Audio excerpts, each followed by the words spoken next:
Conmen, the most devious of all criminals. Charming, cool and calculating, they betray trust and devastate lives, yet remain a complete enigma.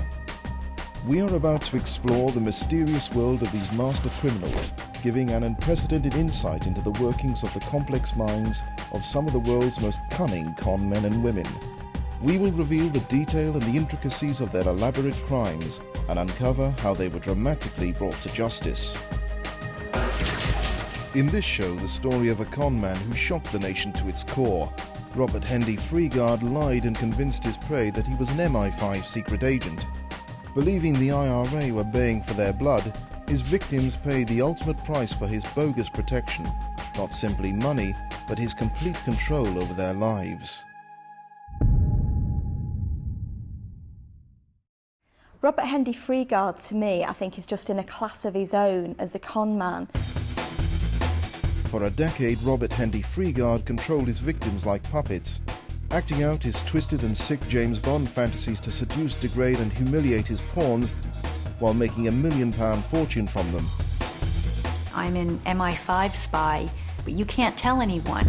He'd take money from them, yes, but it wasn't just about the money, it was about control.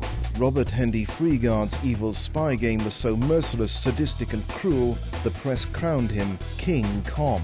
He was probably Britain's best con man. Robert Hendy Freegard, as he infamously became known, was born simply Robert Freegard on 1st of March 1971. He grew up in Derbyshire, and from an early age there was a difference between Freegard and the other boys and girls at school, as his primary school teacher, Rita Taylor, remembers all too well. It did seem quite odd compared with the other boys in the class, I must admit. And I was always aware of him looking, he was always staring, always got a fixed look on his face, and his eyes never flinched.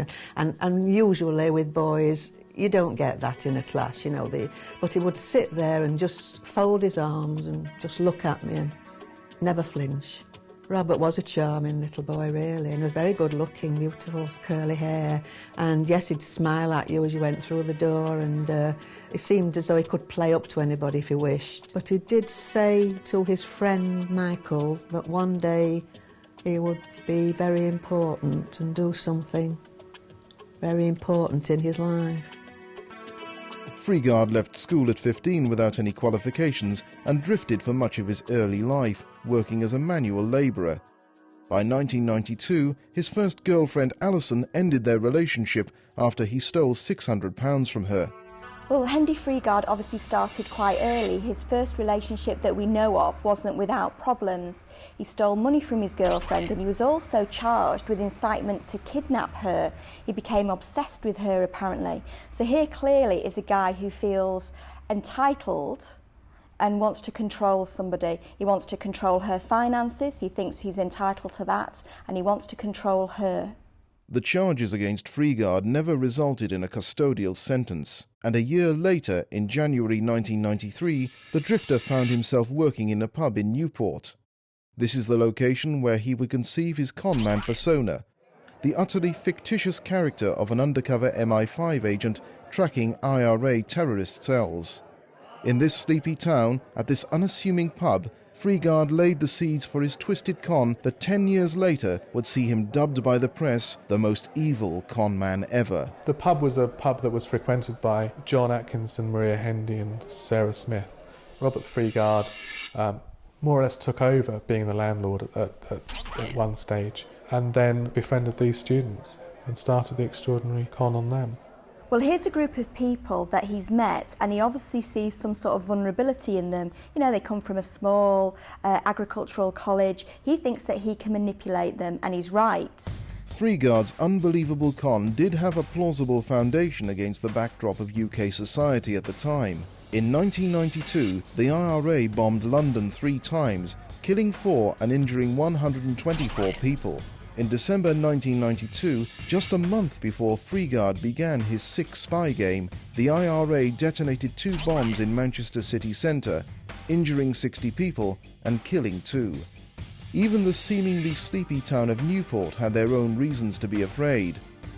A Harper Adams student had been discovered to be an IRA gun runner after he was killed in an ambush. The terrorist threat was part of everyday life and very real, and Freegard took advantage of the students' fears and paranoia. Obviously, being an agricultural college, you have access to fertiliser, which is the basic constituent of a bomb. And so Freegard was there not really as a landlord, he was there undercover working as a pub landlord, because then he could get to know the students who the MI5 were watching. And he's very, very lucky in some respects, because the college has been used for some sort of IRA activity.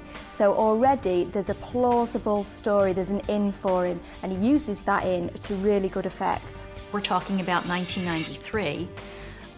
We know at about the same time the IRA was very active in that area, and the IRA terrorist cells were a concern for the UK, and he capitalized on that. He capitalized on that fear, and he capitalized on that publicity of the times, and over a decade he perfected it. He became a master. So he's combined fact and fiction together, which is very compelling, and you can see how people perhaps in that environment and that atmosphere could have started to feel that he was actually the genuine article. But the key to his success was that before Freegard set about spinning his web of lies, he befriended his first victims, students Maria Hendy, Sarah Smith and John Atkinson. Not only did he spend time with the trio, but he began a relationship with Maria and employed John at the pub. And Freegard quickly drew John into his warped fantasy world of undercover spies and terrorist cells. And it was John who he first told about the fact that he was a spy. And to get John to watch various members of the other students who Freegard said were suspected of being IRA. These were young people going through university, prospect of perhaps working within the farming community, not the most exciting job in the world. And suddenly you've got a guy saying, I'm an MI5 agent, I work for a special branch, spying. They've probably watched James Bond movies, all that sort of thing. And it probably did seem quite glamorous, quite exciting, a different world that they would not normally have access to. Freegard's powers of persuasion worked on John Atkinson. John believed his new friend's outlandish lies and, seduced by the idea of fulfilling his patriotic duty, agreed to join the bogus James Bond's crusade. But the student's willingness to buy into the intricate fiction soon meant that Freegard could revel in the power his twisted lies gave him. He set about humiliating and abusing John under the guise of ensuring the student had what it took to work as an undercover spy. Freegard actually asked these students, particularly John, to take part in very strange initiation ceremonies or actions, and in fact at one stage actually beat him up to see how resistant and resilient he was. Bizarre as it may sound, it's his way perhaps of testing the water, seeing how much manipulation and control he could exert over these young people. His first victim, John, he put him through a series of humiliating trials, a lot of which had to do with John's sexuality, making him dress effeminately and tell other people that he was gay. This was all very amusing to Robert Hendy Freegard, and undoubtedly he must have got a sexual kick out of it as well. If he tells you any different, I think he's lying. Freegard was discovering just how much power his lies had over John, and was abusing his control to sickening extremes. So, bolstered by his initial success, Freegard turned his attention to the girls, Sarah Smith and his new girlfriend Maria Hendy. It was time to trap them with his MI5 con. This case is, in the real meaning of the word, unique. Robert Hendy Freegard is the twisted con man who invented the persona of an MI5 agent in order to subjugate his victims to his every whim and his every command, because he made them believe they were being hunted by the IRA. He was a professional. He was a professional con man. It's not only stealing money, it's stealing bits of people's lives. He's a psychopathic, sadistic fraudster. In 1993, Robert Freegard had befriended 3 agricultural students. He had successfully bewitched one of the students with his lies. John Atkinson believed Freegard was an MI5 spy monitoring IRA terrorist cells located at his college. Having full control of John Atkinson, Freegard's twisted ambitions grew, and he wanted to indoctrinate John's friends, Maria Hendy and Sarah Smith, into his warped and fictional world. Just before their exams were starting, he told John that the IRA had found out about him, and by association about John and about Maria and Sarah. John believed his life, and by proxy the lives of his friends, were in mortal danger. In reality, it was all a figment of Freegard's sick imagination. But John, desperate to save his friends Sarah and Maria, followed Freegard's sick instructions to lie to the girls and tell them he had terminal cancer. He was ordered by Freegard to go on to say that his dying wish was to take a final holiday with them. And the girls, obviously their friend was ill, they wanted to take part and help him and spend some fun time with him, and you could understand that. But once they were all away from their safe home environments, the places they were familiar with, he was then able to really start putting the pressure on. Freegard had successfully removed the three students, John, Sarah and girlfriend Maria, away from their comfort zones. And now, isolated and away from home, he told his cruelest lies so far, claiming that the real reason for their trip was that there was a price on their heads. They were being hunted by IRA hitmen, so they couldn't go home and instead had to go on the run. It was all complete and utter lies. As audaciously far-fetched as the tale seems, Freegard had a perverted run of good fortune. His revelation was literally followed days later by the IRA bomb attack on Warrington, which tragically killed 2 children. Isolated, scared and frightened, the students believed Freegard's cruel lies. And he told such an extreme lie that they probably felt that they had to believe it, that it was so bizarre that it couldn't be anything other than true. Why would anybody go to those lengths? He told them, actually, my cover's been blown, your cover's been blown because you're associated with me. The IRA hitmen are after you, the assassin's on your tail now, we have to go now, we have to go into a safe house now. And so he would deadline them in that sense. And they'd be pressured into what, in a sort of cold light of day, if you had time to sort of sit and think about it, are obviously ridiculous things, but you don't have time to think about it, you're under pressure. The only person who could help them and they could trust was our man. And that's the hook he had on them.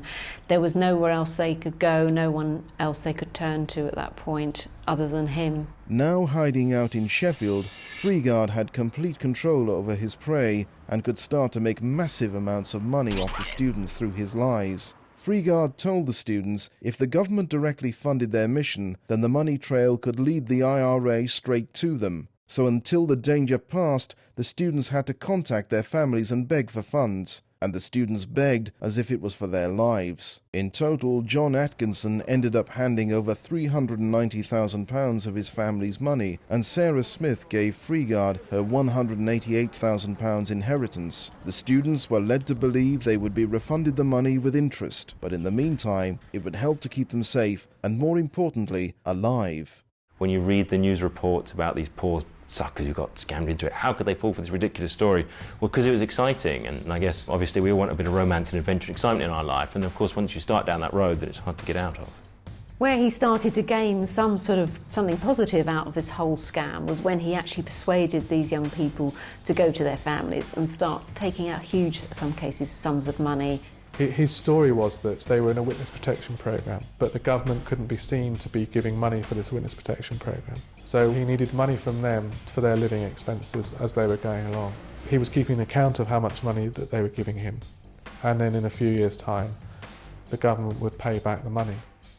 Because if they were, the story seemed to be that if the government gave them money, then that money could be traced, and then they could be traced. Sarah would say that he knew things which made her believe him. So, for example, he knew that she had an inheritance, and he apparently knew how much, or more or less how much the inheritance was, which made her think that he was getting his information from somewhere. So either he was very lucky, very prescient, or he managed to find out from Sarah, for example, in a way that she didn't realise he had found out.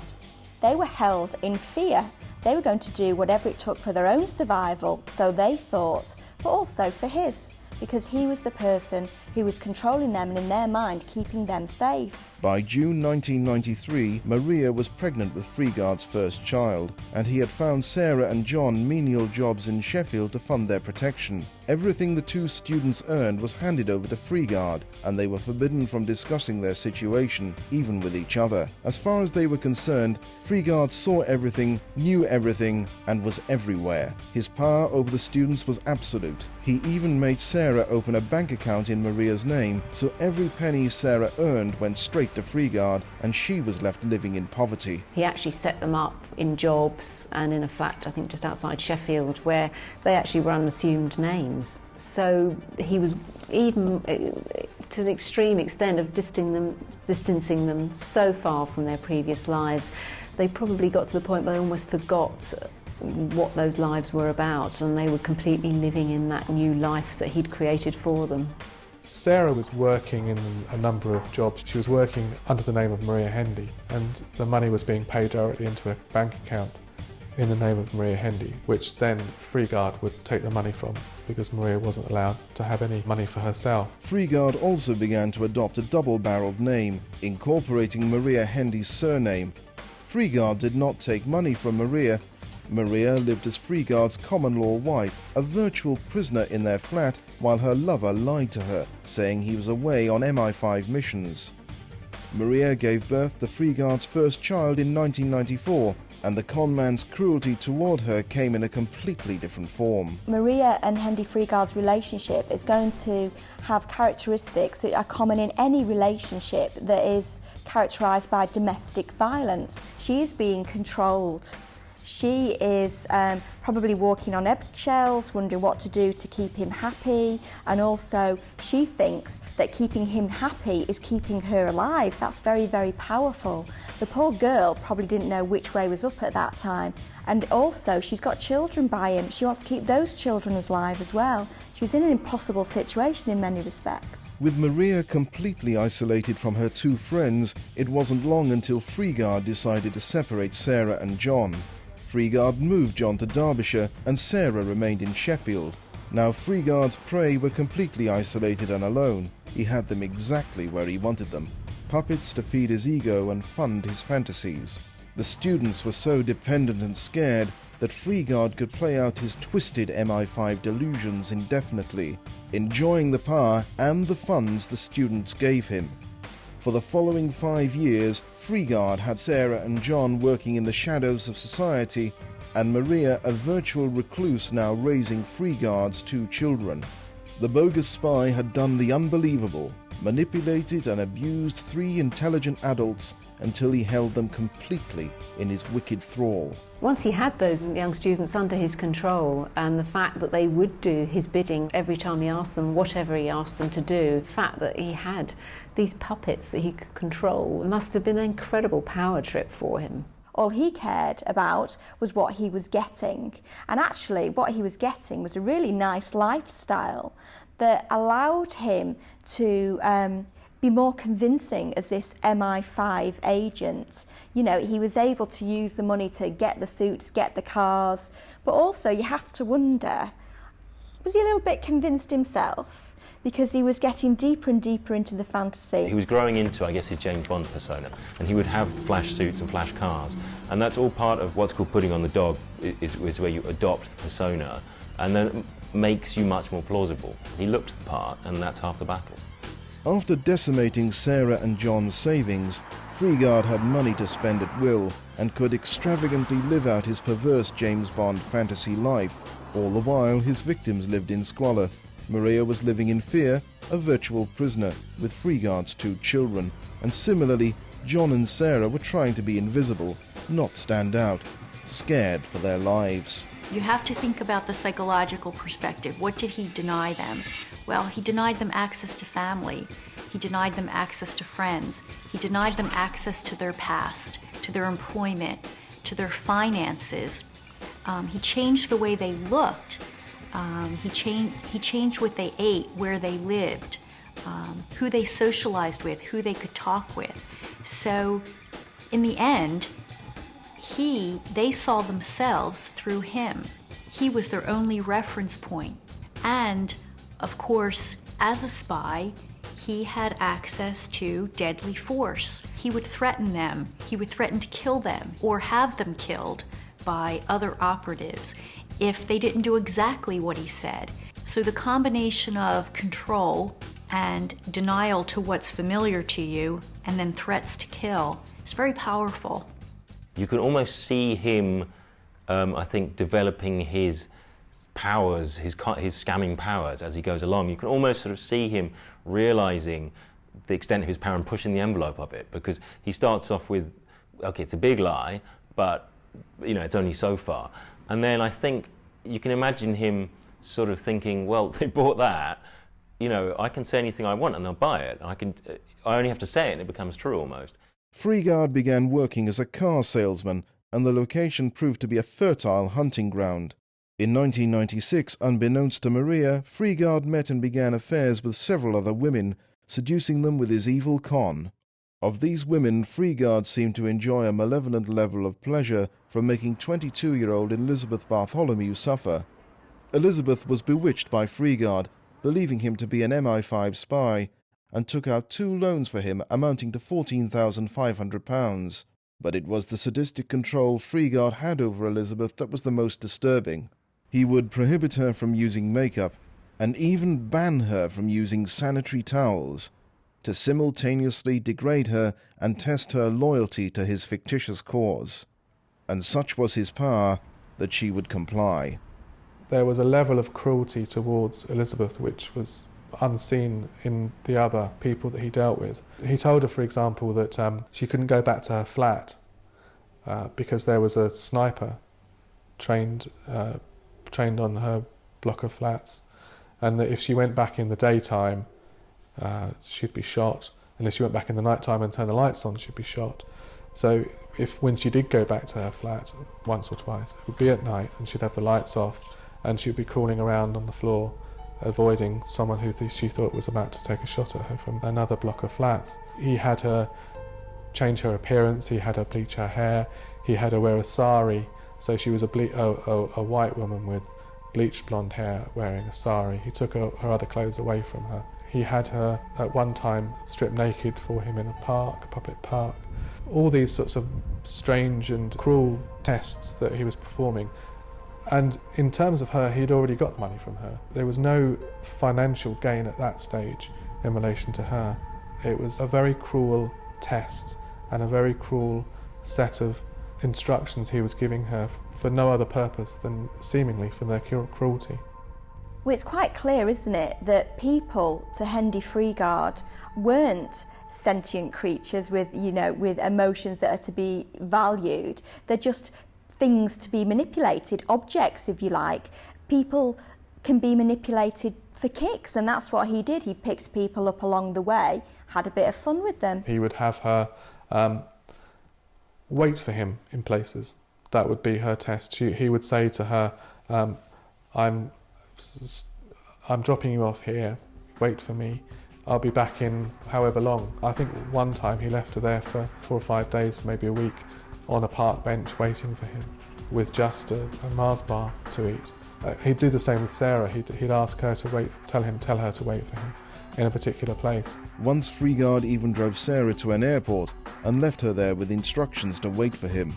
Freegard did not return for 3 weeks, and Sarah, obeying the man she believed was a spy, had to sleep rough in the airport and scrounge for food. Freegard's cruelty was becoming infinite. It knew no limits or control. She was homeless for large periods of time. He had her waiting. She was waiting in Heathrow Airport, having to live in Heathrow Airport, moving around, being moved on by the security guards. So she was very isolated, taken away from her family, who her father was very suspicious, didn't believe Freegard at all, probably from the outset didn't believe him, and caused a number of investigations into Freegard, which Sarah was instructed by Freegard to stop because it was blowing their cover. Robert Hendy Freegard is probably the most sophisticated, the most sinister con man I've ever come across in my career. Robert Hendy Freegard redefined the term con artist in terms of scale, ambition, cruelty and malice. He was an MI5 operative and that they were under threat from the IRA. A lot of the women, they would say he was a very good lover. He's attractive to ladies, he's attractive to men as well. He's got the ability to suck people in. He could have anyone believe anything.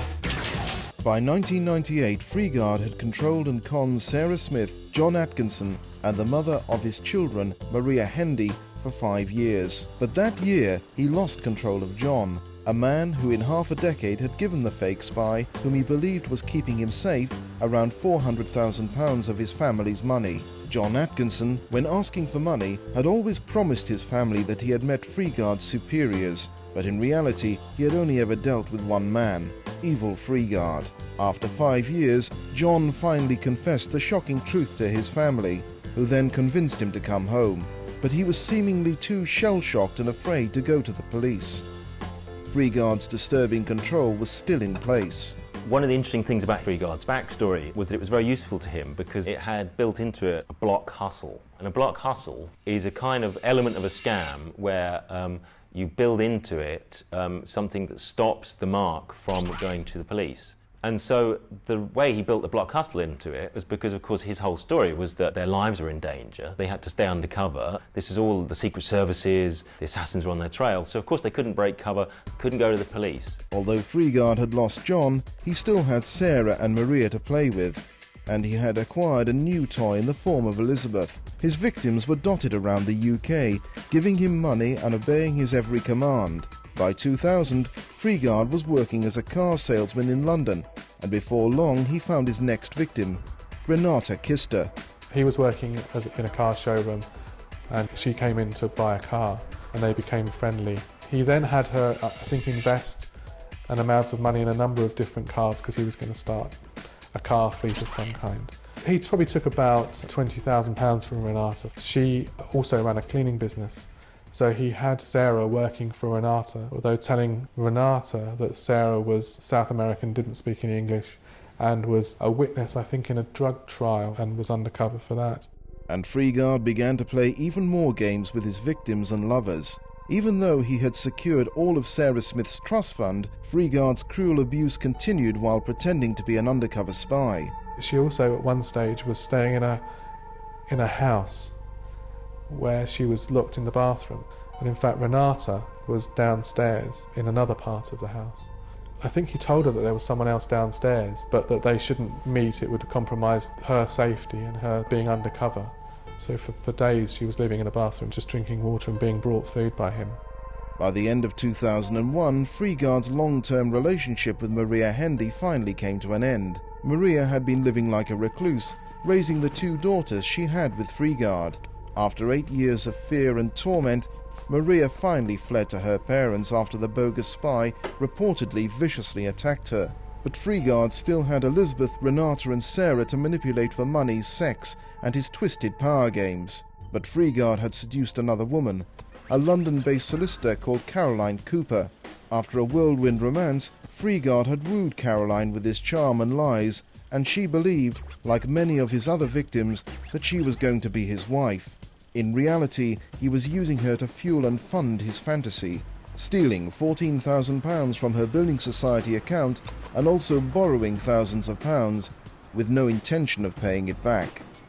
The women that Robert Hendy Freegard got involved with weren't stupid women. You know, they were intelligent, they were professional, and I think that some of them really were taken in, and I think they were the ones who were held in some sort of fear. But others, I think, were taken in so far and then started to smell a rat. Caroline's family were becoming concerned about their future son-in-law, and Robert Hendy Freegard, in a bid to put their minds at ease, inexplicably made the utterly bizarre and ultimately fatal error that would lead to his downfall. Freegard arrogantly gave Caroline Cooper's family the telephone number of someone who could vouch for his good character and reliability.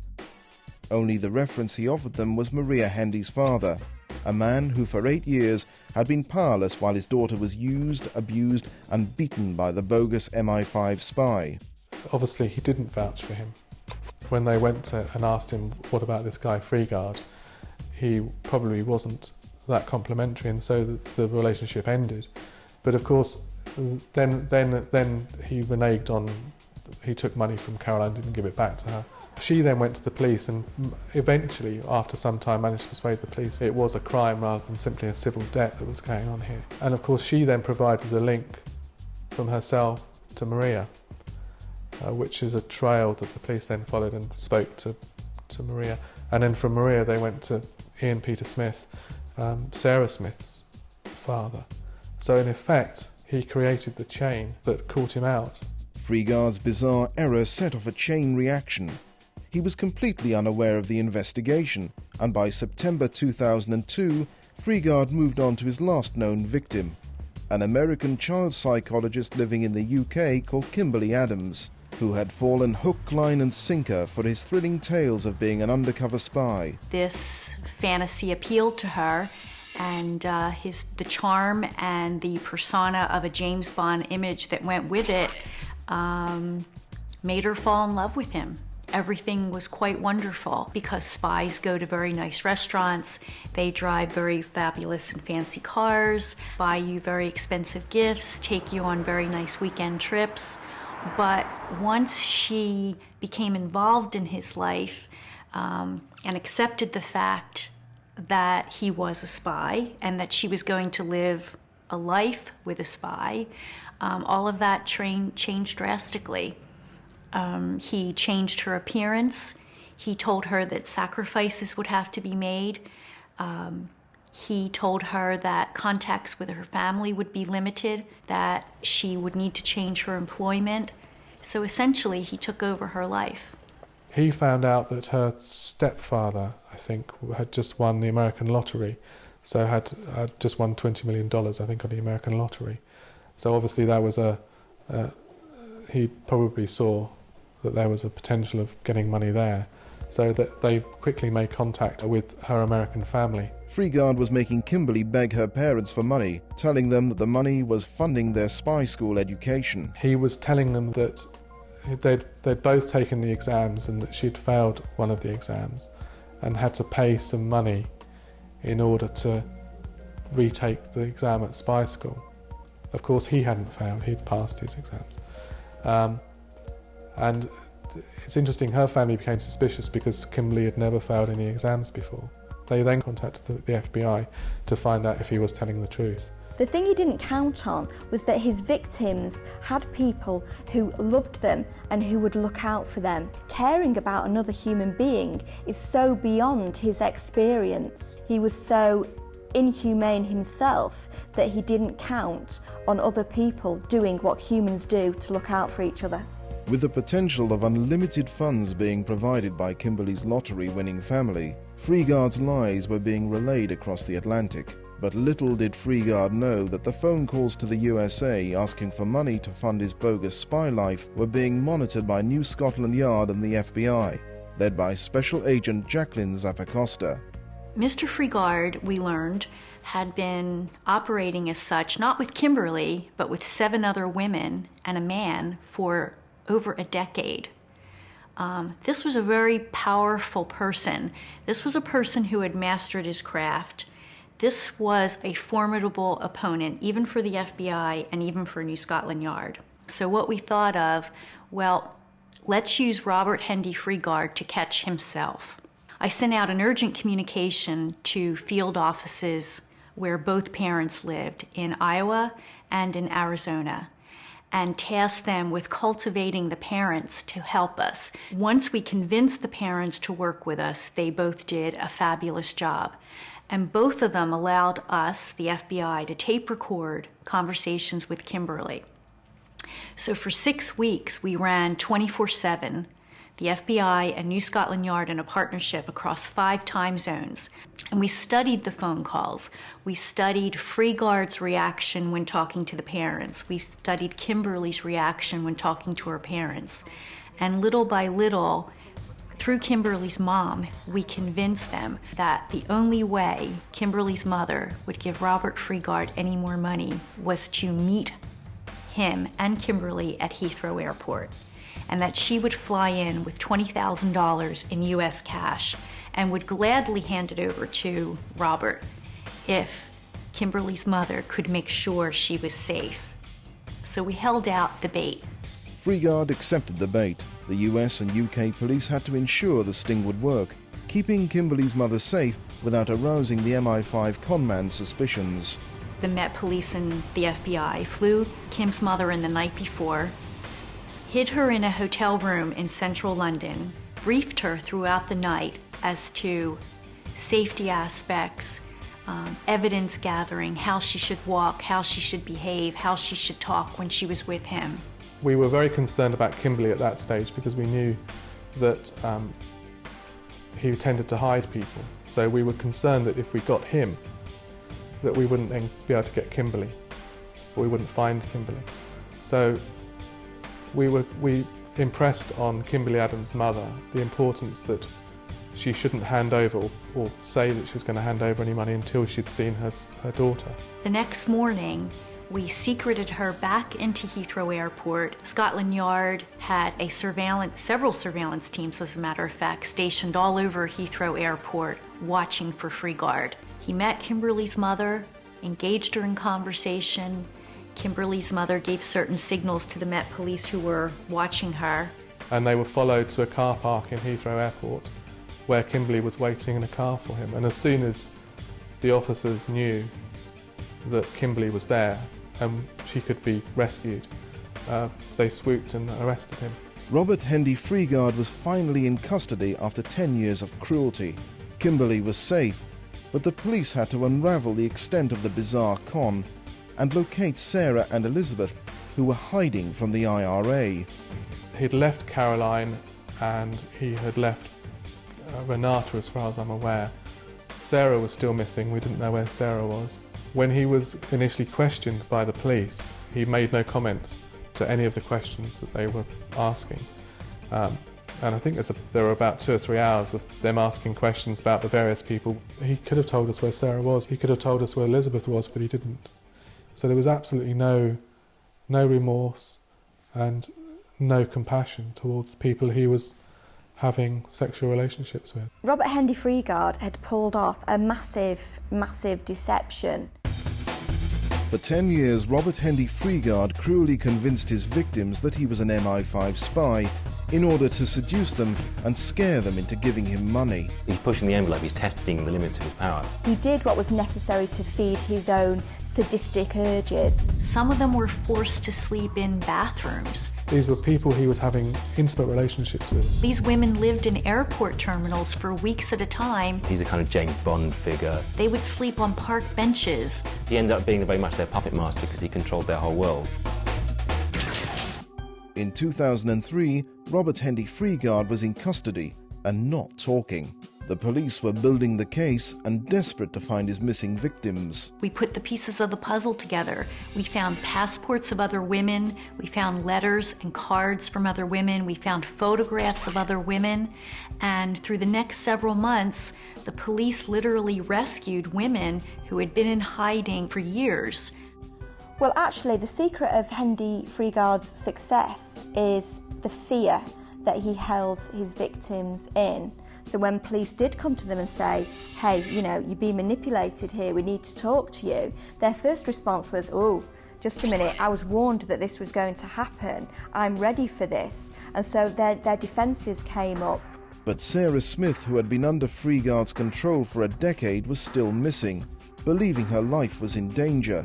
We were most concerned about Sarah because she'd been with him since 1993.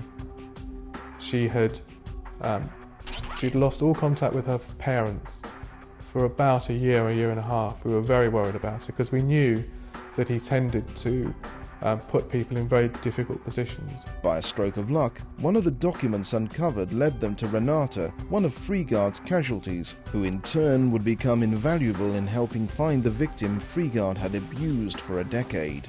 She was the person who led us to Sarah because she was employing Sarah as a cleaner. She thought Sarah was South American, was under witness protection scheme. The officers then were told where this lady, who it turned out to be Sarah Smith, was cleaning. And the police faced the daunting challenge of convincing Sarah Smith that her world had been a work of Freegard's fantasies. She was initially very resistant to it, obviously having effectively invested 10 years of her life in what would turn out to be a lie.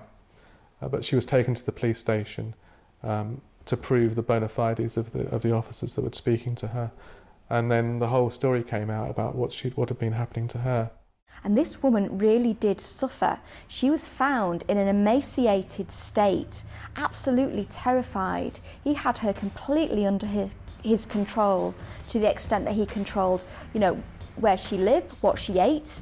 I don't think you could have any more total control over a person unless you had them in physical restraints.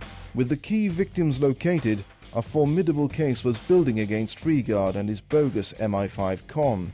Robert Hendy Freegard was charged with 4 counts of kidnap and numerous counts of theft and deception, although it did not stop Freegard from denying the charges and applying for bail. He applied for bail, and I did the bail application. And I said to the judge, who actually was the trial judge eventually, we're very concerned about him, not quite sure what's going on, he's going to run away, not quite sure why he's done all these things. And the judge at that stage said to the defence counsel, the first defence counsel, I'm certainly not going to consider bail until he has a psychiatric report. Now, he refused to have a psychiatric report, so was kept in custody. In fact, was kept in custody for 18 months or just over a year waiting for trial. In October 2004, pleading not guilty, Freegard's case came to court, and after 8 months, the jury found Robert Hendy Freegard guilty of 2 counts of kidnap, 10 counts of theft, and 8 counts of deception. The judge at that stage said, I'm thinking of imposing a life sentence, as you could for kidnapping. But if you have a psychiatric report, that might help you. It might help me give you a lesser sentence. And once again, after consulting with his counsel, he initially refused to have a psychiatric report. A few hours later in the day, he said, yes, I'll have a psychiatric report. And so the sentencing was put off for 4 weeks, pending the psychiatric report. When they came back, the defence had obviously seen the psychiatric report, but didn't want the judge to see it. And so, knowing that the only alternative would be a life imprisonment at that stage, they would rather have that than have the judge see whatever the psychiatric report said. So, your guess is as good as mine as to what the psychiatric report said, but it can't have been good for him. What was in the psychiatric report remains a complete mystery. The life sentence was a bittersweet victory for his victims, but short-lived, when Freegard appealed against the verdict and overturned the kidnapping charges. The sentence was shockingly reduced to 10 years.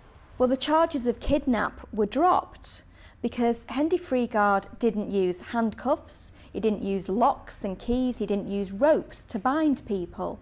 But what he did use were his manipulative skills to actually hold people very, very tightly in psychological bonds, if you like. Now, I think that those psychological bonds are just as severe as ropes, ties, you name it. And in fact, I think that the damage that he's caused is incredible. Those people are probably still tied up and still enmeshed in some kind of grasp of his. But the law doesn't see it that way. After a decade of cruelly playing the MI5 agent, Freegard's legacy of destroying lives with his twisted and warped delusions will not quickly be forgotten. What is most extraordinary about this particular con man is that the length of time he carried out this appalling set of crimes. We're talking 10 years. Robert Hendy Freegard has gone on record as saying, if you tell a lie, make it a big one. He seems actually proud of the lengths that he's gone to and just how deceitful he has proved that another person can be. It was about being in control and almost seeing how far you could push somebody. He could convince people that he was someone else to the point where not only could he just take their money, but he could rule their lives. Astonishingly, Freegard is now walking free after serving just 5 years in prison. Just half the time, he cruelly abused and manipulated his victims. Freegard's victims are rebuilding their lives. Sarah Smith has started a career as a photographer, and John Atkinson is now a teacher. Although he has not beaten them, the victims have to live every day with the mental scars from the ordeal he put them through. It must have been a huge thing for them to be able to wrap their heads round, and actually they would have to build new identities for themselves and start all over again, and I imagine that that must have been incredibly difficult.